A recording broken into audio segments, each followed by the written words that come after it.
Salam əziz məktəb dostlar və məni izləyən valideynlər. İndi isə Zambağın monitorinq vəsaitindən Qızlar Məktəbi mətnini izah edəcəm. Əvvəllər qızların məktəbə getməsi, təhsil alması ailə və cəmiyyət tərəfindən yaxşı qəbul olunmurdu. Deməli, insanlar nəyi qəbul edə bilmirdilər? Qızların təhsil almasını. Ona görə də savadsızlıq baş alıb gedir. Təhsilsiz anaların tərbiyə etdiyi övladlar əksər hallarda cəmiyyətə heç bir fayda vermirdilər. Yəni, analar savadsız olanda övladlarına istədikləri kimi tərbiyə verə bilmirdilər və həmin savadsız anaların böyütdüyü uşaqlarda cəmiyyətə fayda vermirdilər. Yəni, bu əlbəttə ki, hamı üçün eyni deyil, istisnalar hər zaman var. İstisnalar hər zaman var. O deməkdir ki, yəni elə ola bilər ki, ata-ana savadsız olar, amma uşaq böyüyər, savadlı olar. Belə hallar da olur. Amma indi o dövrdən danışırıqsa, deməli, savadsız anaların tərbiyə verdiyi uşaqlar cəmiyyətə fayda verə bilmirdilər. Oğlanların xarici ölkələrin nüfuzlu təhsil ocaqlarında oxumalarına dəstək olunur və beləliklə ölkə üçün, xalq üçün savadlı mütəxəssislər yetişirdi. Lakin qızlar bu yolda bir çox maneələrlə rastlaşırdılar. Görkəmli ziyalılarımız bununla mübarizə aparır, məktəblər açır, dərsliklər yazır, qızları təhsilə cəlb etməyə çalışırdılar. Bir oğlanın təhsil alması bir nəfərin savadlanmasına bərabər olduğu halda, bir qadının təhsil alması bir nəslin savadlanmasına bərabərdir. Yəni, bu nə deməkdir? O deməkdir ki, əgər bir qadın savadlansa, o sabah öz övladını da savadlı böyüdəcək, qızını da, oğlunu da savadlı böyüdəcək və onun böyütdüyü savadlı uşaqlar da gələcəkdə öz övladlarını savadlı böyüdəcəklər. Yəni, qadın uşaqla məşğul olan, daha çox vaxt ayıran, ataların işləməyini nəzərə alaraq şəxs olduğu üçün ona görə anaların oxuması çox vacib idi, qadınların, qızların. Bu prinsipi əsas tutan görkəmli xeyriyyətçi Hacı Zeynalabdin 20-ci əsrin əvvəllərində mübarizəyə başladı. Qızların oxumasını istəməyən savadsızlar ona hədə-qorxu gəlir. Yəni, Hacı Zeynalabdin Tağıyev artıq 20-ci əsrin əvvəllərində başlayır qızların təhsil almasına çalışmağa. Lakin qızların oxumasını istəməyən bəzi cahil kütlə və Hacı Zeynalabdinə hədə-qorxu gəlirdilər ki, bəs sən düz eləmirsən, qızlar oxumamalıdır və s. İslamın adından istifadə edirdi həmin savadsız insanlar ki, qızlar oxumasın və deyirdilər ki, İslam qızların oxumasını qadağan edib, yəni İslam dini. Halbuki belə bir şey yox idi. Onların bəhanələrinin qarşısını almaq üçün Hacı Zeynalabdin Məkkəyə, Mədinəyə, Kərbalaya, Xorasana, İrana, İstanbula nümayəndələr göndərir. Onlar getdikləri şəhərlərin rəsmi din xadimlərindən imzalanmış və möhürlənmiş sənəd gətirirlər ki, Quranda qız uşaqlarının təhsil almasına heç bir maneə yoxdur. Müsəlman qızları müasir məktəblərdə təhsil ala bilərlər. Bununla kifayətlənməyərək ona qarşı çıxanlara deyir ki, qızınız xəstələnəndə ona baxmaq üçün həkimi gətirməyinizi sizi narahat etmir. İndi bura uşaqlar biz 2, 1, 3 bunların yerinə nəsə söz qoyacağıq. Mənim böyük ehtimalla başa düşdüm ki, burada yazır ki, onun elə bir Hacı Zeynalabdinin qızları oxutmasına qarşı çıxan insanlara deyir ki, qızınız xəstələnəndə ona baxmaq üçün həkimi gətirməyi sizi narahat etmir. İstəməzsiniz ki, qızlarımız oxuyub həkim olsun, özlərinə baxsınlar. İndi bu hissələri uşaqlar suallarda müəyyən eləyəcəyik. Beləliklə, Hacı Zeynalabdin qızlar üçün öz vəsaiti hesabına, yəni öz pulu hesabına məktəb açır. Bu vacib missiyada ona Həsən bəy Zərdabinin ömür gün yoldaşı Hənifə xanım, Tağıyevin həyat yoldaşı, yəni Hacı Zeynalabdin Tağıyevin həyat yoldaşı Sona xanım və digər ziyalılar dəstək olurlar, kömək olurlar. Bununla da Azərbaycanda dünyəvi qadın təhsilinin əsası qoyulur. Nə üçün Tağıyev qızların təhsil almasına bu qədər önəm verirdi? Çünki savadlı analar xalqa xidmət edən savadlı övladlar da tərbiyə edə bilərlər. Bəli.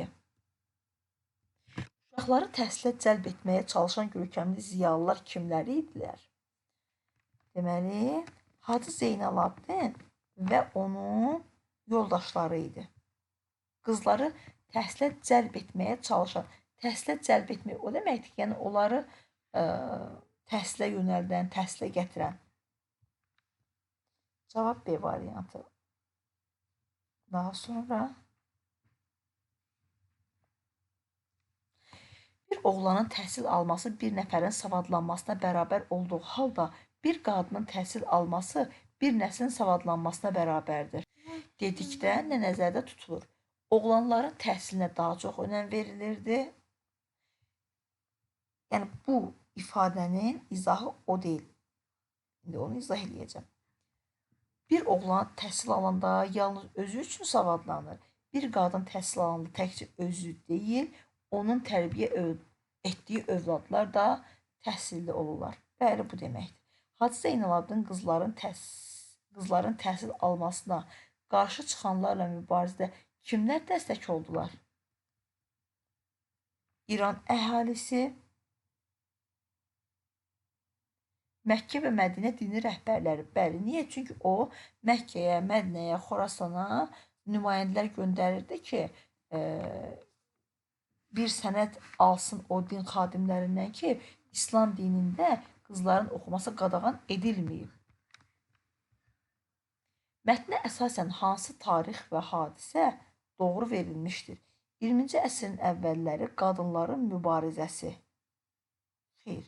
20-ci əsrin əvvəlləri qızların təhsil alması uğrunda Hacı Zeynalabdin Tağıyevin mübarizəsi.